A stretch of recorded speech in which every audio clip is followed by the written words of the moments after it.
गोपाल किशन जी एक retired teacher हैं।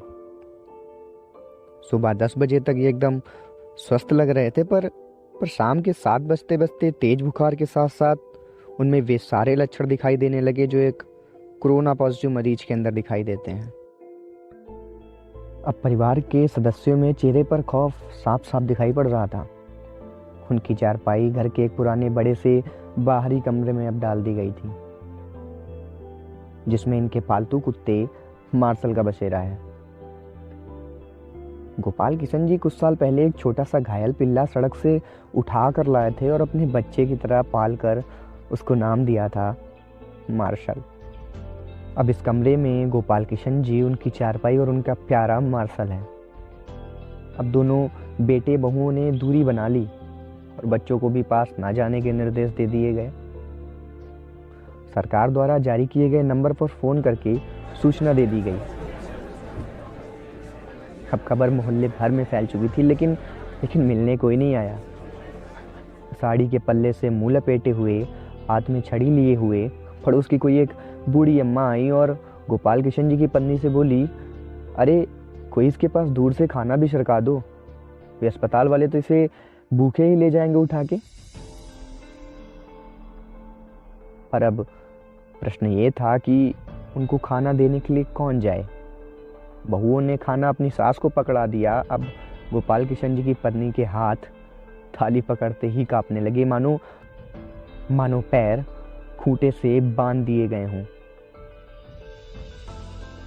इतना देखकर वह पड़ोसन बूढ़ी अम्मा बोली, अरे तेरा तो पति है, तू मुंह बांध के चली जा और दूर से थाली सरका दे, वो अपने आप उठाकर खा लेगा।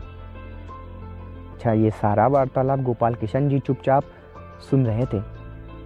अब उनकी आंखें नम थी और कांपते होंठों से उन्होंने कहा कि कोई मेरे पास ना आए तो बेहतर है, मुझे भूख भी नहीं है। लेकिन इसी बीच एम्बुलेंस आ जाती है और गोपाल किशन जी को एम्बुलेंस में बैठने के लिए बोला जाता है। गोपाल किशन जी घर के दरवाजे पर आकर एक बार पलट कर अपने घर की तरफ देखते हैं। पोती पोते फर्स्ट फ्लोर की खिड़की से मास्क लगाए दादा को निहारते हुए और उन बच्चों के पीछे सर पर पल्लू रखे उनकी दोनों बहुएं दिखाई पड़ती हैं। ग्राउंड फ्लोर पर दोनों बेटे काफी दूर अपनी मां के साथ खड़े हुए थे।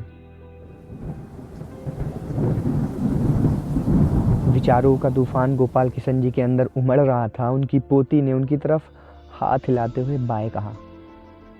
एक क्षण को उन्हें लगा कि उन्हें जिंदगी ने अलविदा कह दिया हो। अब गोपाल किशन जी की आंखें आंसुओं से भर उठी। इसी तरह उन्होंने अपने आंसुओं को दबाए रखा। उन्होंने बैठकर अपने घर की देहरी को चूमा और एम्बुलेंस में जाकर बैठ गए। और तभी उनकी पत्नी ने तुरंत पानी से भरी बाल्टी घर की उस देहरी पर उलेड़ दी जिसको गोपाल किशन चूमकर एम्बुलेंस में बैठे थे। अब इसे तिरस्कार कहो या फिर मजबूरी, लेकिन ये दृश्य देखकर कुत्ता भी रो पड़ा और उसी एम्बुलेंस के पीछे पीछे हो लिया जो गोपाल किशन जी को अस्पताल लेकर जा रही थी। गोपाल किशन जी अस्पताल के 14 दिनों के ऑब्जर्वेशन पीरियड में रहे। उनकी सभी जांच सामान्य थी। उन्हें पूर्णतः स्वस्थ घोषित करके छुट्टी दे दी गई। जब वह अस्पताल से बाहर निकले तो उनको अस्पताल के गेट पर उनका कुत्ता मार्शल बैठा दिखाई दिया। दोनों एक दूसरे से लिपट गए और अब गोपाल किशन जी की आंखें भी आंसुओं से भर आई थी जिनको उन्होंने बहने दिया। और जब तक उनके बेटों की लंबी गाड़ी उन्हें लेने पहुंचती तब तक वो अपने कुत्ते को लेकर किसी दूसरी दिशा की ओर निकल चुके थे। उसके बाद वो कभी दिखाई नहीं दिए। आज उनके फोटो के साथ उनकी गुमशुदा होने की खबर छपी है।